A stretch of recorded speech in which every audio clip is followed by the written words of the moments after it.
Palitan mo na si Attorney Claire Castro.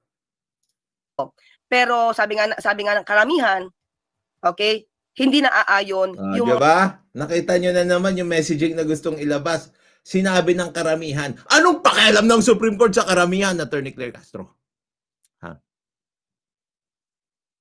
My goodness. Sabi ng karamihan. mga nasasabi sa desisyon ngayon. 'Di ba? Wala rin siyang data. Wala rin siyang data na sinabi yun ng karamihan. Wala.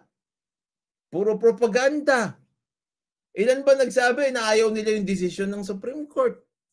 Wala naman silang data. Pero sinasabi nila, sabi ng karamihan. You're thinking na masusway yung desisyon ng mga justices dahil sa propaganda nyo. Alam nyo, may tumatakbo sa eleksyon, ganyan eh. May kilala akong ganyan eh, tumatakbong congressman. Sabi niya, siya daw yung number one. Sabi niya, siya daw yung number one. Mananalo na daw siya. Eh di syempre, nandun kami sa eleksyon, nakikita rin namin kung sino ang number one.